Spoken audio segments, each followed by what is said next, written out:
dalilnya semua kita sudah tahu tentunya, surah Al-Asr. Nah, ini semua insya Allah umat Islam hafal karena pendeknya surah ini ya. 3 ayat, surah nomor 103. A'udzubillahi minasyaitonirrajim wal asr, demi masa waktu yang kalian lalui di dunia. Innal insana lafi khusr, semua manusia pasti melalui kerugian. Illa alladzina amanu wa amilus shalihat, kecuali orang yang beriman dan beramal saleh, itu tidak akan melalui kerugian. Allah akan berikan dia jalan keluar dari masalahnya, dan kalaupun sampai ada sesuatu masalah atau program atau proyek dia tidak dapat, berarti baik buat dia. Pasti itu, tidak mungkin tidak. Allah selamatkan dia. Wa tawasaw bil haqqi wa tawasaw bis sabr. Maka saling mewasiatkanlah kebaikan ini dan kebenaran ini, dan saling mewasiatkanlah agar sabar selama hidup di dunia, karena kalian akan menuju ke akhirat. Saya kasih contoh teman-teman, ada satu doktor ngajar di Ummul Qura, Dr. Muhammad, semoga Allah jaga beliau. Saya pernah mendengarkan salah satu kaset ceramahnya luar biasa gitu. Dia kasih contoh. Dia bilang ada seseorang, jazakallah khair.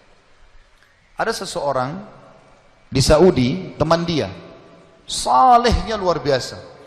Luar biasa ibadahnya, dia bilang. Salat malamnya gak kehilangan, salat 5 waktu selalu on time, selalu menjaga istiqamah di jalan Allah, halal halal, haram haram. Satu waktu dia lamar seorang wanita dan diterima lamarannya.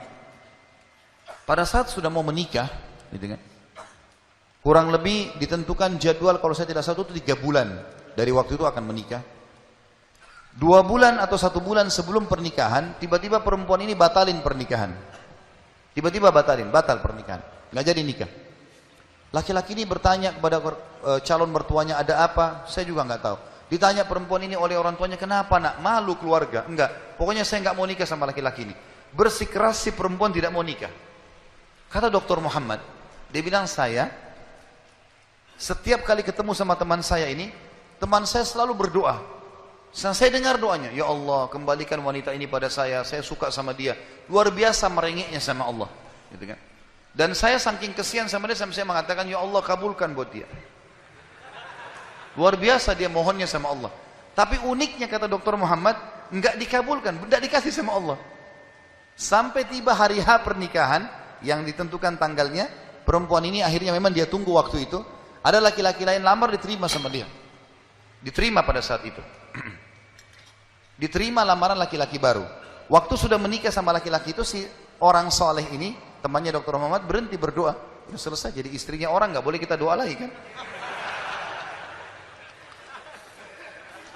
Maka Dr. Muhammad mengatakan, saya justru bertanya-tanya pada saat itu, di mana bentuk kasih sayangnya Allah kepada teman saya? Dia sudah soleh, janji Allah baik, mestinya dia dapat yang dia mau. Kenapa di sini luput? Nah ini yang saya bilang di poin ke-11, Allah selamatkan dari kerugian dan bahaya. Ternyata dia bilang, justru setelah perempuan itu nikah sama laki-laki yang jadi suaminya sekarang, saya baru tahu bentuk kasih sayangnya Allah pada teman saya. Karena ternyata baru sebulan menikah, perempuan ini periksa ke dokter, dia punya sakit di dada sebelah kanannya, maaf di payudara sebelah kanan. Dokter memvonis kena kanker payudara yang kronis, harus dipotong.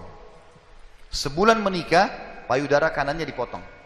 Bulan kedua, kanker itu sudah menyebar ke payudara kiri dan dipotong dua-duanya dalam 2 bulan pernikahan. Bulan ketiga, ini kejadian nyata.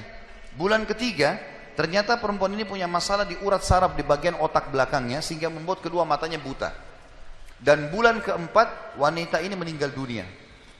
Kata dia, Dr. Muhammad bilang, subhanallah, kalau teman saya yang jadi suami dia, maka dia tidak akan menikmati pernikahan. Tapi Allah selamatkan dia dengan caranya. Jadi kadang-kadang ada yang luput dari kita. Kita sudah mohon sama Allah, Allah belum kasih. Kalau Allah tidak kasih, teman-teman, yakin itu baik buat kita. Jangan sangka buruk sama Allah. Sebaliknya, kalau kita minta sesuatu yang besar kepada Allah, tidak ada yang mustahil. Yang penting kita merengek dan manja kepada Allah. Dalam kisah yang lain di Yaman, dan ini sempat kisahnya menghebohkan Timur Tengah, anak muda hafal Quran, matanya buta.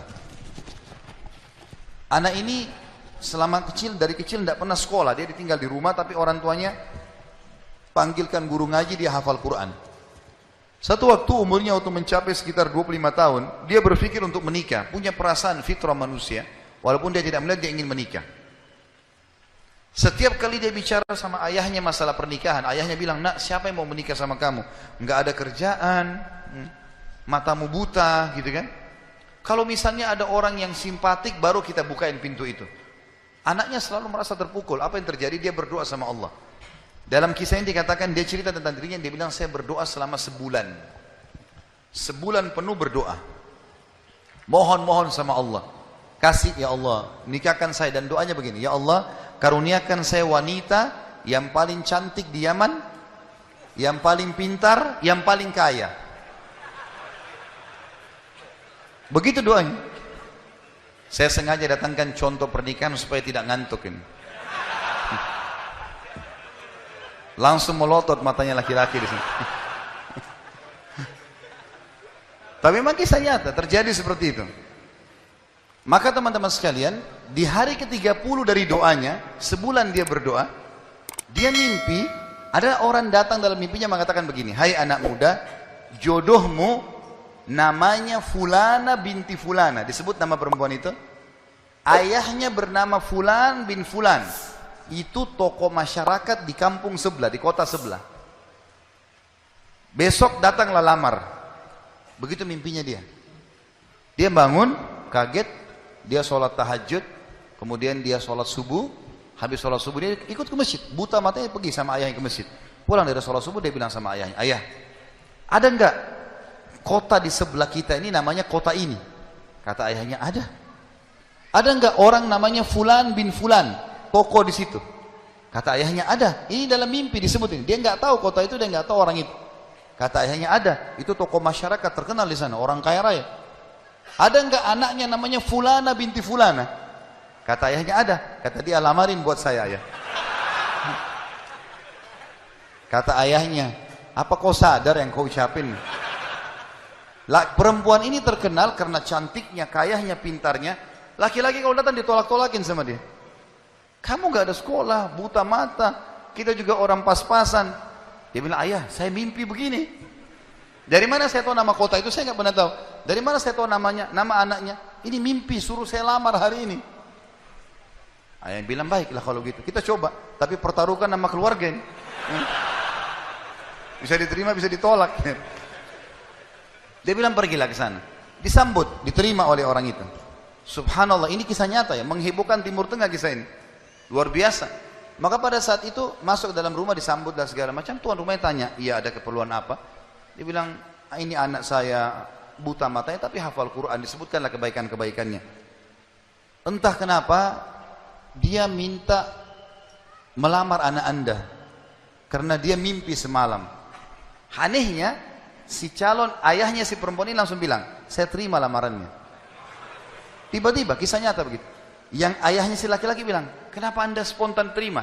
Dia bilang, karena saya juga mimpi tadi malam. Loh, kisah nyata. Dia bilang, saya juga mimpi tadi malam, kalau hari ini akan datang anak mantu saya, namanya nama anakmu ini. Cirinya dia.